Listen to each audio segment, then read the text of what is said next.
10,000 ასობით მონაწილე ისრაელის დროშებით მიემართება იერუსალიმის ძველი ქალაქის ქუჩებში, დასავლეთის კედლისკენ და ამჟამად ისრაელის იერუსალიმის დღეს აღნიშნავს. ამ საღამოსა და ხვალაც ღირსშესანიშნაობები განათდება. იერუსალიმის მუნიციპალიტეტი საჯარო წარმოდგენებს უმასპინძლებს და ადგილზე ძლიერი პოლიციის ძალებია, რადგან დაპირისპირებები უკვე დაიწყო. აღლუმი, რომელიც იერუსალიმის გაერთიანების 59 წლის თავს აღნიშნავს, საკმაოდ საკამათო ღონისძიებად იქცა. ეხლა პირდაპირ ეთერში გადავდივართ ჩვენს უფროს ახლო აღმოსავლეთის კორესპონდენტთან არიელ ოზერანთან, რომელიც იერუსალიმიდან აღლუმიდან გვერდება. არიელ, გითხარი, რას ხედავ ადგილზე, რას განიცდი და რას უნდა ველოდოთ მომდევნო რამდენიმე საათში. დიახბია. არ ვიცი გესმით ჩემი თუ არა. მაგრამ ეს არის ღონისძიება. ეს უკვე დაიწყო. დროშების სრულობა, იერუსალიმის დღის მთავარი ღონისძიება. მარში აქ იერუსალიმის მთავარ სინაგოგაში დაიწყება. შემდეგ კი ძველი ქალაქისკენ წავა და დასავლეთის კედელთან დასრულდება. ახლა აქ ვარ ორ ახალგაზრდა ბიჭთან ერთად. თობი ბალტიმორიდან და მისი მეგობარი ლოს-ანჯელესიდან. თობი, რა მოგიყვანა დღეს აქ? რა მნიშვნელობა აქვს იერუსალიმის დღეს და დროშების მსვლელობას? იერუსალიმი ჩვენი მემკვიდრეობა. ეს ჩვენი ქვეყანაა, ეს ჩვენი ქალაქია. არ აქვს მნიშვნელობა ებრაელები სად არიან მსოფლიოში, იერუსალიმი ჩვენი სახლია. ეს ის ადგილია, სადაც ყველა შეგვიძლია დაუბრუნდეთ. უბრალოდ ეს ის ადგილია, სადაც ჩვენი ადგილია. და ვფიქრობ, სწორედ ეს ხდის მას ესეთ მნიშვნელოვანს. მადლობ.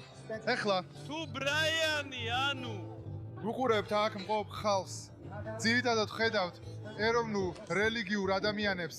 ხალხს, ვინც კიპას ატარებს და ისეთ ადამიანებს, როგორიც თქვენ ხართ, ბეით ჰამიგდაშის ტაძრის დროშით. რატომ გახდა ეს უფრო რელიგიური, ან უფრო მეტად ეროვნულ რელიგიური ღონისძიება და არა ზოგადად ისრაელის საზოგადოებისთვის?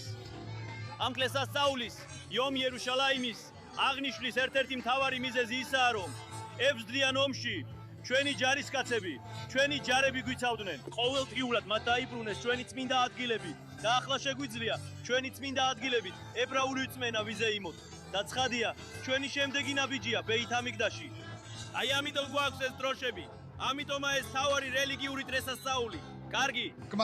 გმადლობთ. ბატონო, როგორც ხედავთ, ბიანკა, იცით, ასევე იყო ცდილობები ალტერნატიული, უფრო ლიბერალური ღონისძიებების მოწყობისა იერუსალიმის დღის აღსანიშნავად.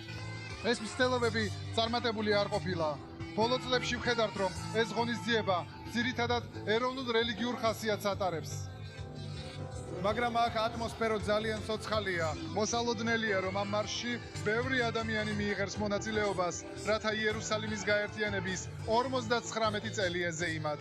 მაგრამ ასევე ეს ღონისძიება დაძაბულობისა და უსაფრთხოების პრობლემების გარეშე არ გამართულა. ბოლო წლებში ყოველთვის ხდებოდა დაპირისპირებები რელიგიურ ნაციონალისტებსა და პალესტინელებს შორის. სინამდვილეში ბევრმა პალესტინელმა მაღაზიის მფლობელმა ძველ ქალაქში დახურა თავისი მაღაზიები ამ დაპირისპირების, ამ დაძაბულობის შიშით. ამიტომ ერთი მხრივ ჩვენ ვხედავთ მასშტაბურ ზეიმს, მეორე მხრივ კი, როგორც იერუსალიმში ხდება ხოლმე, ეს ყოველთვის სერიოზული დაძაბულობისა და უსაფრთხოების გაძლიერებული მზადყოფნის ფონზეა.